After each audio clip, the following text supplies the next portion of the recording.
Assalamualaikum warahmatullahi wabarakatuh. Assalatu wassalamu ala rasulillah wa ala alihi wa mawalah. Amabad. Sobat pemirsa IPTV yang dirahmati Allah, jumpa lagi dengan saya Abu Asaka Ananta. Yang belum subscribe, jangan lupa subscribe sekarang agar tayangan ini bisa bermanfaat bagi banyak orang. Saat ini saya sedang bersama ownernya Topland Landing Your Dream. Nah, apa sih ini Topland dan bagaimana sih usahanya dan sudah berapa lama usahanya? Di sebelah saya sudah ada ownernya. Kita sapa langsung beliau. Assalamualaikum Mas Rahmat, gimana kabarnya? Alhamdulillah baik, Dad. Masya Allah. Ini salah satu pengusaha Islamic Trend TV yang hadir itu ganteng-ganteng semua nih, termasuk Mas Rahmat nih. Masya Allah. Masya Allah. Mas Rahmat, ini Topland ini apa sih? Topland itu brand kita, Dad. Oh. Jadi namanya perusahaan kita. Jadi sebenarnya awalnya bukan Topland, Dad. Apa? Jadi kalau saya itu dulu punyanya Top Property namanya. Oh. Top Property. Bidang properti ya? Sama, bidangnya properti, tapi dulunya kita lebih ke arah broker awalnya. Jadi broker, nah sekarang ke developer gitu kan. Ini kurang lebih 3 tahun kita berdiri di atas nama Topland ini. 2018 ya? Kurang lebih 2018. Masya Allah, Ya. Topland ini. Kok ada tagline-nya Landing Your Dream? Maksudnya apa ini? Ya kita mau inilah, maksudnya semua orang kan punya impian ya. Terutama kalau misalnya untuk yang namanya rumah itu, apapun biasanya orang tuh untuk sebuah rumah itu akan diperjuangkan gitu. Lah perjuangan untuk impian itu yang kita pengen wujudkan gitu. Oh, Yeah. Masya Allah. Jadi sobat pemirsa, jadi untuk customer-customernya yang kepengen banget punya rumah, nah Topland inilah yang nanti akan memfasilitasi dan memudahkan sobat pemirsa ataupun pelanggan-pelanggannya gitu ya Mas Rahmat ya. Masya Allah. Udah kayak developer ya. Masya Allah, luar biasa Mas Rahmat. Mas Rahmat, balik lagi ke dunia developer. Udah berapa lama Mas Rahmat menekuni hal ini? Saya kenal dunia apa ya? Awalnya saya dari seminar, Dad. Oh. Jadi dari seminar saya ngikutin di Yogyakarta dulunya. Cuman pada saat itu saya masih mahasiswa. Jadi mahasiswa tidak ngerti sama sekali dunia bisnis ya. Ketemu properti saya bingung waktu itu. Jadi bingung mau mulainya dari mana. Jadi dari start 2000 berapa ya? Kurang lebih 2010 saat saya ikut seminar itu. Masya Allah. Baru bisa berjalan itu 2012. Pada saat itu saya mulai brokeran, ngerti dulu dunia properti itu seperti apa. Yeah. Setelah itu 2013 saya memulai developer. Oh, Mulai berarti selama developer. 1 tahun ya brokeran itu ya? Kurang lebih 1 tahun. 1 tahun Masya itu. Allah. Jadi bolak-balik, Dad. Saya dulu belajarnya di Jogja ya. Jadi dari Semarang, Jogja itu bolak-balik ya ketemu guru gitu. Masya Ketemu Allah. guru, komunitas seperti itu. Berarti juga harus membangun networking dulu ya. Ya. Selain membangun menimba ilmu juga membangun networking. Betul, terus betul. membuat konsep juga di situ ya, Ya. Mas Rahmat ya. Ya. Berarti dulu pakai nama Top Property. Top Property. Top Property saya bukanya di Semarang sama di Bangka Belitung dulu, Dad. Masya Kebetulan Allah. saya aslinya Bangka Belitung. Masya Iya. Allah. Tuh wilayah Bangka Belitung tuh yang terkenal ya di Laskar Pelangi, Dad. nah, di konsep alamnya yang luar biasa. Betul. Masya Allah. Kok dinamain Topland? Ya. Nah, kenapa nih? Ada ceritanya kan? Saya dulu awalnya topnya itu, Tat. Jadi nama apa ya yang mudah dilafalkan orang, diingat orang, terus diucapkan orang itu. Top ini kayaknya bagus gitu. Lah terus berjalan sama waktu, kan kita belajar tentang branding, belajar ini gitu kan. Top ini terlalu luas. Nah karena kita bidangnya properti, ya udah kita tambahkan jadi Topland gitu. Top Property dulu ya? Tadi? Ya, Top Property dulu. Baru Ya. Topland. menjadi Topland. Ya. Kenapa nggak pakai properti? Apa udah ada yang pakai? Iya, kita kan riset juga ya, maksudnya riset di dunia Perbaikan. online, ini perbaikannya jadinya Topland ini. Masya Allah, Ya. luar biasa nih. Mudah-mudahan sobat pemirsa yang belum punya bisnis dan pengen sekali punya bisnis properti, mudah-mudahan bisa seperti Mas Rahmat ya, punya branding sendiri. Dan dimulai tadi dari ilmu dulu ya, Ya, ilmu dulu kan. terus langsung action jadi broker dan sebagainya. Jadi kadang-kadang begini loh Mas Rahmat, saya sering menemui teman-teman di dunia properti tentunya. Iya. Itu kalau habis seminar tuh langsung pengen buka jadi developer, itu Iya. bener nggak sih sebenarnya? Jadi cara masuk orang tuh bisa beda-beda, Dad. Jadi kalau saya sih kebetulan ini ya, saya memulai bisnis itu dari kuliah, Dad. Jadi memulai bisnis, maksudnya mulai jualan lah. Jadi orang-orang kadang-kadang kan mentalnya itu kalahnya di jualan, Dad. Oh. Jadi mereka untuk jualan itu sesuatu yang tabu gitu. Iya, Jadi apalagi anak muda gitu ya. Bisnis tuh harus Iya, jualan ya. iya, kita harus menjual. Kita mau ya kita punya istri kan berhasil menjualkan diri kita gitu. Masya Allah, ini Nah, kasihan nih yang belum punya istri. Jangan tersinggung loh pemirsa. jadi poinnya di sana dulu. Saya terlatih untuk menjualkan produk.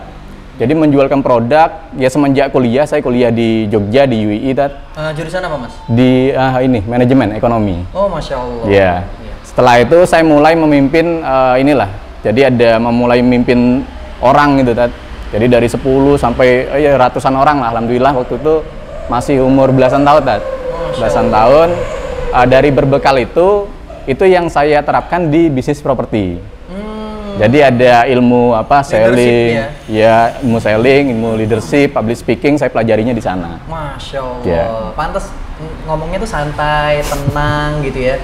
Seperti banyak isinya, tapi ingin mengungkapkannya itu bertahap. Wah. Belajar dari jenengan, Selalu kebalik. Mas Rahmat, harapannya apa sih ke depannya dari Topline ini? Harapan kita gini, jadi kita itu, saya kebetulan belajarnya di satu komunitas namanya Pesantren Properti, Oh, Masya Jadi Allah. pesantren properti itu ada tagline ini, jadi tanah untuk anak negeri gitu. Oh. Jadi sebenarnya ada pesan posisinya di sana. Jadi pesan itu gini, pada saat sekarang mungkin ya teman-teman Bapak Ibu misalnya sudah punya yang namanya rumah gitu, tapi kita pernah berpikir nggak, misalnya ke depan itu perubahan tuh terlalu cepat. Jadi gini loh. Sektor apa nih, perubahan apa nih? Untuk kepemilikan tanah, Oh. Ya, jadi saat ini mungkin kita sudah bisa nih punya tanah, punya rumah gitu kan. Iya. Tapi terpikir nggak ke depannya itu anak cucu kita seperti apa? Oh, Masya Allah. Nah, yang terjadi di kota-kota besar, akhirnya mereka karena nggak kuat lagi beli di kota, mereka pasti akan lari ke pinggiran gitu. Iya. Karena terlalu ini harga tanah itu akan mengalahi ini inflasi, terus belum kalau misalnya kita status sebagai karyawan misalnya. Betul. Nah, sebagai karyawan untuk kita ngikutin harga tanah itu memang agak sedikit kesulitan, Berat, ya. Kalau misalnya tidak cerdas secara keuangan ya. Artinya saya tidak membandingkan pengusaha sama karyawan, karena karyawan juga banyak yang bisa mengelola keuangan, ya akhirnya mereka juga Berhasil sukses untuk juga. memiliki Ya, properti, seperti itu. Jadi dari awal mula itu gimana caranya? Yuk, karena gini, dunia developer itu nggak sembarangan orang bisa dapat informasinya, Di dulu itu ya kalau misalnya mau masuk dunia developer kan harus orang kaya dulu gitu kan. Iya. Terus yang kedua, Image-nya gitu memang. ya yang kedua kayaknya harus ubanan dulu, Jadi image itu udah jadi inilah umum lah di masyarakat gitu kan. Nah, semenjak kita ngikut seminar terus bertemu guru-guru kita itu gini loh, sebenarnya semua orang itu bisa di bisnis developer gitu, bisnis properti itu bisa. Nah, tinggal kan caranya seperti apa, nah itu yang perlu dipelajari teman-teman. Karena waktu itu saya dibilang gini, kalau misalnya punya uang 50 juta, punya uang 100 juta, bukalah resto gitu. Nah, tapi kalau misalnya punya duitnya 5 juta, 10 juta, jadilah developer. Nah, itu yang saya pikir, kok ada kayak gini, nggak mungkin gitu ya. Nah, cuman waktu kita pelajari, oh iya ya, cara masuknya seperti ini. Apalagi kalau komunitas ya, ya. Betul. Maksudnya bukan mengandalkan kekuatan pribadi. Betul. Jadi kita bisa sharing-sharing. Ya, sharing-sharing, bahasanya sirka atau misalnya kerjasama seperti itu, Iya. Jadi bagi pemula itu sangat penting, karena ya itu sekali lagi action itu yang pertama itu kan kita mau mulai 1000 langkah itu kan dari langkah pertama dulu, Betul. Nah, yang penting sudah pecah telur dulu, bahasanya orang itu udah habis itu mau gelinding itu enak gitu. Masya Allah. Ya. Luar biasa pemirsa ya. Jadi dimulai ketika kita usaha itu jangan ragu, dan tentunya kita berilmu dulu dan juga membangun networking ataupun mencari networking yang kita suka ya, ataupun yang kita akan jalani bisnisnya. Betul. Dan sekarang ini sudah berapa proyeknya yang dijalankan, Mas Rahmat? Alhamdulillah kalau project, kalau lokasinya karena kita pisah-pisah ya, ya. Saya mulai dari awalnya di Semarang. Semarang kurang lebih sekarang ada 5 lokasi kita. Masya Allah. Terus di Kudus sama di Kulon Progo. Kebetulan kita di sana, dan ini ada ya sekitaran Jawa Tengah lah, dia ada Temanggung dan yang lainnya juga. Masya Allah. Jadi ya berbekal itu, terus kolaborasi sama guru juga, sama teman-teman gitu. Alhamdulillah, poin pertama sih sebenarnya trust dulu, Jadi kita mungkin ya, dulu orang memandang, kalau saya kan ya bisa dibilang masih masih di bawah umur ya tadi.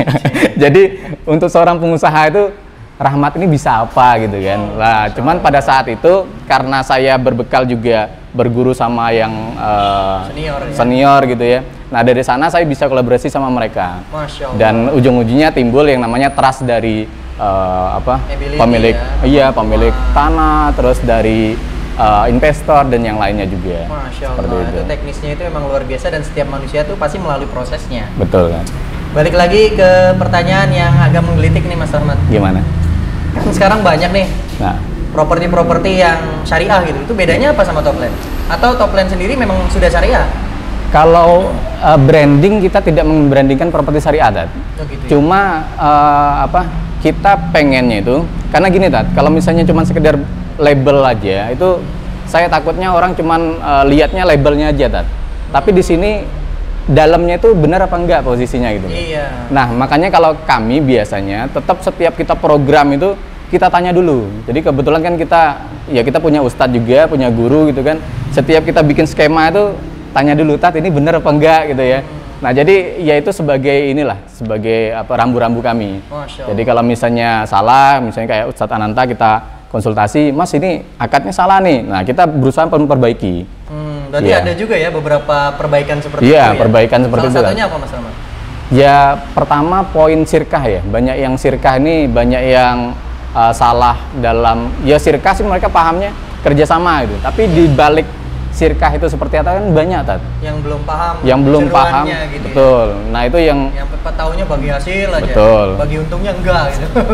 Ya sama masalah tentang riba juga gitu betul, kan. Betul. Itu juga pada saat kami awal membangun properti itu ya non saya, Tat, kita belum belajar, Tat. Maksudnya tentang yang itu sampai seketika nggak boleh Mas pakai bank gitu, nggak boleh pakai riba gitu. Nah kita putar otak kan gimana caranya kita tetap bisa eksis tapi tanpa melanggar syariat gitu kan. Masya Allah. Alhamdulillah, maksudnya ini kita bisa berjalan dengan itu gitu. Iya. Termasuk kan ada nih Mas Rahmat, kalau yang saya kritisi dan kritik kepada teman-teman properti yang mengaku syariah ya tentunya.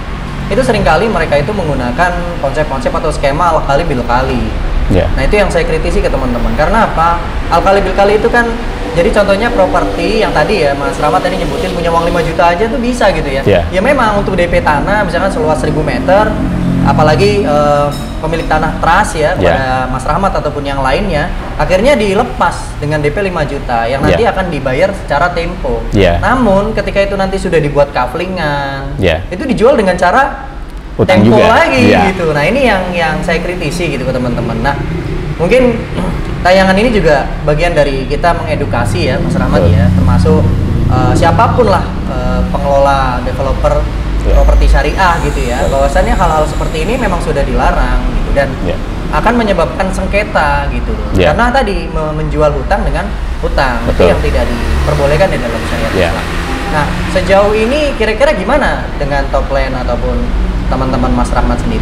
Kalau kita itu ada dua pola ya tadi ya. Yang pertama yang jenengan bilang tadi, artinya kita pembeliannya tempo sama pemilik lahan, itu yang pertama. Terus yang kedua kita pakai pola belinya cash ke pemilik lahan ya. Nah biasanya kalau saya pola cash ini kita bareng-bareng, Dan. Jadi bahasanya keroyokan itu, keroyokan modal berapapun itu bisa masuk. Masya Allah. Nah jadi kita koordinir teman-teman, terutama yang ini, Tat. Yang pertama ya, yang untuk punya tanah bareng-bareng itu yang pertama karena masuk ya itu yang pertama. Terus teman-teman yang pengen belajar developer, jadi bisa ikutan ya. Betul, karena konsepnya musyarakah, terus kepemilikannya amla, terus dikelola dengan berbagai macam tadi ya konsep tadi ya. Nah, Masya Allah. Supaya mereka juga maksudnya apa? Kan kebanyakan teman-teman itu belajarnya instan, Dan. Iya, benar. Instan, ikut seminar, betul, pengennya, betul. Nah, kejadiannya ya benar kayak kata jenengan tadi, buka lahannya gampang, Tat, kalau di properti kan yang jenengan bilang tadi, dengan 5 juta mungkin kita udah bisa punya 3.000 meter, 5.000 meter gitu kan. Cuman kan nggak sesimpel itu bisnis properti itu. Benar. Jadi bisnis properti ya padat modal, iya. Artinya harus kematangan seorang pengusaha developer dalam kasus ini ya, itu harus kuat itu di sana, karena kita akan nggak cuma ke pemilik lahan aja, kita akan sama konsumen, pakai sama kontraktor dan yang lainnya, investor, iya, sebagainya. investor Terus juga, gitu. Pemerintahan ya, Betul. di dunia perizinan dan sebagainya, Iya. itu Masya Allah. Nah jadi sebenarnya tidak mudah pemirsa, tapi kalau memang ini ingin dijalankan bisa gitu ya. Ya bisa. Tapi kalau sudah jalan ya mudah jadinya. Nah, Betul.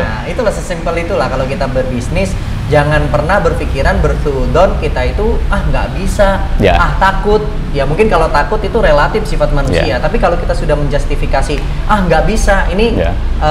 mungkin harus bisa diperbaiki lagi lah ini pola Ya. hidupnya agar lebih baik gitu ya. Ya. Kalau kita itu ya bisa insya Allah, dan semua tentunya karena Allah Subhanahu Wa Taala. Mas Rahmat, di segmen selanjutnya ini kan Ya. setiap Islamic Partner TV tayang itu ada motivasi dari narasumber. Ya. Nah ini sobat pemirsa pasti udah nunggu-nunggu nih, pengen dapat motivasi dari seorang pengusaha developer properti top plan. Silakan Mas Rahmat. Kita di dalam bisnis itu apa ya? Paling pertama saya biasanya ini, kita senang berbagi gitu. Jadi senang berbagi itu poin pertama. Jadi ya kita harus silaturahmi dulu ya. Jadi kalau misalnya di bisnis kita tuh nggak bisa menang sendirian, hebat sendirian tuh nggak. Jadi berusahalah untuk silaturahmi kemanapun, ke banyak guru gitu ya. Nah dari sana biasanya teman-teman nanti akan dapat sebuah komunitas yang satu sama lain itu saling mendukung gitu. Nah dengan sini kalau misalnya teman-teman senang ya berbagi gitu, berbagi itu bisa dalam bentuk uang, itu kalau misalnya sedekah dan yang lainnya, atau bisa juga berupa ilmu. Jadi kalau misalnya di kami, kalau misalnya di Topland gitu ya, kita seneng sharing gitu ke teman-teman gimana caranya untuk jadi seorang pengusaha, atau minimal mereka tuh tahu tentang dunia itu seperti apa. Nah ini ada tanda kutip ya, artinya gini, kita akan memunculkan saingan baru nih. Nah tapi dengan poin berbagi tadi, kita nggak mikirin ini nanti rezeki kita akan ini gitu, karena kita sudah berprinsip ya rezeki itu udah ada yang ngatur gitu ya. Nah jadi poin silaturahmi terus poin berbagi itu penting bagi teman-teman, dan terutama harus ini ya, kita mental pengusaha itu harus jadi terlebih dahulu. Minimal ya kalau zaman sekarang itu kan jualan yo mau gitu kan. Terus kalau misalnya sudah pinter jualan gitu, nah kalau misalnya teman-teman mau punya bisnis sendiri, punya brand sendiri gitu kan, itu kuatkan. Karena saya mengibaratkan gini, kita berbisnis itu kayak punya taman gitu. Nah bisa nggak kita ini memunculkan, ini loh datang misalnya belalang, datang kupu-kupu gitu. Nah kita jadi magnet di sana. Nah kalau misalnya teman-teman berhasil untuk menciptakan sebuah taman, insya Allah mau bisnisnya apapun, itu teman-teman akan didatangi banyak orang. Nah kalau misalnya kita tahu kita ada, misalnya kita sebuah kebaikan akan memunculkan kebaikan yang lainnya. Nah itu penting teman-teman. Jadi kalau misalnya ada niatan baik gitu kan, nanti akan dipertemukan sama partner yang cocok gitu ya, sama investor yang cocok dan yang lainnya. Nah itu kalau misalnya kunci saya belajar dari guru-guru saya. Jadi kita nggak bisa pintar sendirian tuh nggak bisa. Jadi teman-teman harus mencari dan ilmu muamalah penting sekali.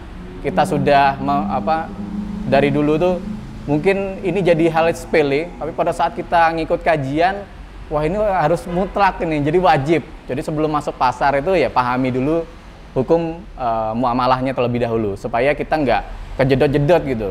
Nah kalau misalnya kita sudah belajar, ya evaluasi pasti ya. Artinya kalau misalnya mungkin ada kesalahan-kesalahan, tetap kita konsultasi ke guru kita, ke ustadz kita, seperti itu. Jadi tetap teman-teman kalau misalnya mau seperti apapun kondisinya, orang bilang misalnya ekonomi lagi merosot, lagi pandemi dan yang lainnya, yakinlah kalau misalnya memang itu rezeki kita ya, insya Allah ya tetap dapat di kita juga, dan berbagilah. Mungkin itu yang bisa saya sampaikan. Sukses untuk kita semua, barakallah ya. Assalamualaikum warahmatullahi wabarakatuh. Masya Allah, luar biasa sekali nih Mas Rahmat, motivasinya padat, berisi, dan juga membawa edukasi nih ya tentunya bagi sobat pemirsa Islamic Partner TV dan saya sendiri. Dan tentunya gini ya Mas Rahmat, kalau saya nilai dari bisnis properti itu sebenarnya mudah ya kalau kita itu mau belajar gitu ya. Dan tidak juga dengan menggunakan modal yang besar juga ya. Kalau kita tahu caranya pemirsa. Jadi sobat pemirsa jangan bingung juga, jangan takut juga kalau mau bisnis properti itu punya berapa miliar gitu ya.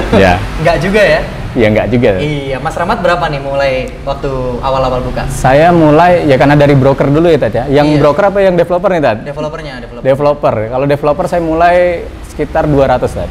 Oh, Masya Allah. 200 juta.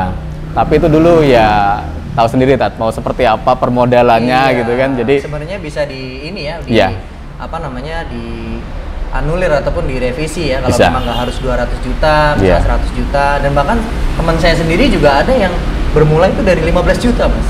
Bisa. Masya Allah. Baik Mas Rahmat, terima kasih banyak nih atas waktunya dan sharing-sharingnya di tayangan Islamic Partner TV. Mudah-mudahan terus top line ini bangkit, jamur, dan juga berkah dari Allah Subhanahu wa Ta'ala. Amin. Tentunya sobat pemirsa juga demikian nih, kita dapat doa yang sama. Assalamualaikum warahmatullahi wabarakatuh. Waalaikumsalam warahmatullahi wabarakatuh. Demikianlah pemirsa yang bisa kami sampaikan, dan ingat kalau kita ingin berbisnis properti itu sebenarnya mudah, namun bagaimana kita memiliki kemauan yang kuat atau tidak, dan tentunya diiringi dengan ilmu yang bermanfaat dan ilmu yang banyak ya. Jangan lupa subscribe, klik loncengnya, like, share, dan seluas-luasnya agar tayangan ini bisa bermanfaat bagi kita semua. Bercita-cita untuk sukses itu boleh, namun berkah harus jadi kenyataan. Saya undur diri, Abu Asaka Ananta. Barakallahu fikum. Wassalamualaikum warahmatullahi wabarakatuh.